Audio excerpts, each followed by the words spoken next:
Guys, inshuti za Alitube Tech ndabasuhuje kandi nanabahaye ikaze nanone kuri Alitube Tech. Nababwiye ko agashya mbonye ngomba kubasharinga aba YouTuber bagenzi banjye rwose. Hari abakeneye ibikoresho nkanjye, akeneye ibikoresho rwose mwabuze aho mubibariza. Ahangaha ngiye kubatamo mbereke shuwa ya danje. Izi muri kuzibona ni mikrofone za wireless lavalier microphone. Wireless lavalier microphone murabizi ko ari mikrofone rwose dukoresha turi recordinga ibiganiro bigiye bitandukanye dushyira kuri YouTube channel niba uri mu YouTuber. Hanyuma izi mikrofone niba warigeze ujya kuzibaza urabizi uko mu Rwanda zihagaze. Mu Rwanda uko zihagaze rwose, ngewe ahantu nagiye kuzibariza banciye 35,000 mu Rwanda.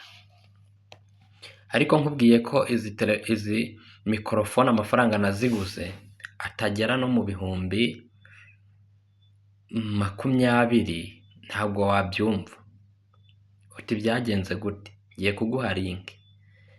Fata telefone yawe westaremo Kiku, nurangiza ujye muri product za Kiku, urahita ureba igiciro zigeze. Ubu sinzi ngo zigeze kuri angahe, ariko ubwo nazitumizaga zari zigeze ku 15,000. Igeze ku 15,000 rwose. Kandi nagiye mu mujyi Kigali banca 35, ndumva ariyo make ya nyuma banciye. Ndangije ndicara nturuna ubwonko, navuga nti se nk'umu YouTube uri gutangira udafite ibiceri, ko mbona amafaranga mfite atarenze 20,000, ati ubu nta handi nabigurira.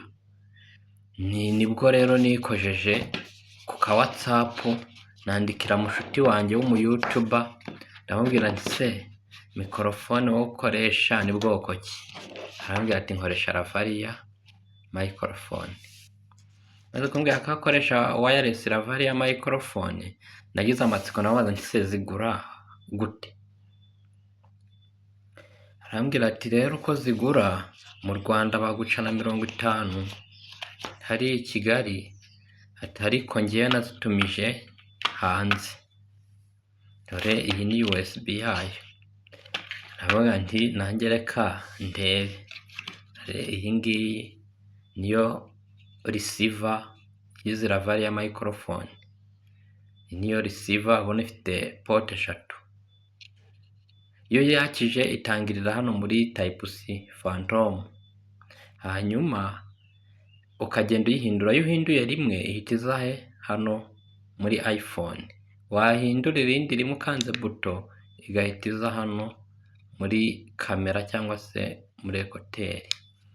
Ubwo ibindi byo ni twa mikrofone tw'udutransmitter, ngo muratubona itubiri nk'aka ngaka.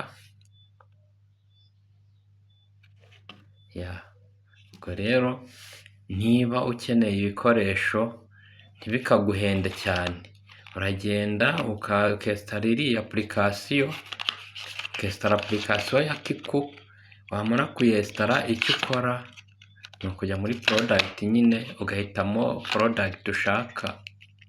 Wamara guhitamo product ushaka, ukagira ute ukodaringa, baguha igihe.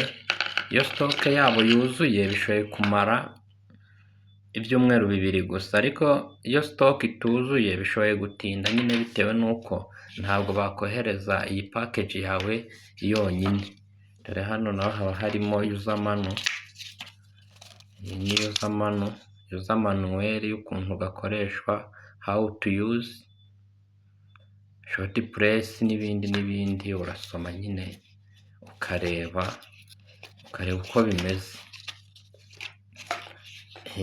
Rero ibi ntabwo nabyihererana, kandi muri inshuti za YouTube Tech, muri inshuti zanjye nibafashe umwanya ukankurikira, ntabwo nabura kukwereka ntabwo nabura kukwereka aho ibikoresho wabikura ku mafaranga makeya, ukihangana ugategereza iyo minsi, mu gihe n'ubundi wari umaze igihe kirekire ukora utabifite.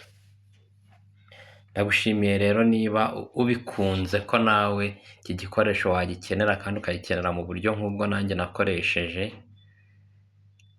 Ntugende udakanze subscribe cyangwa ngo nkorere share kugira ngo n'undi mu YouTuber nkanjye nkawe nawe bibe byamufasha.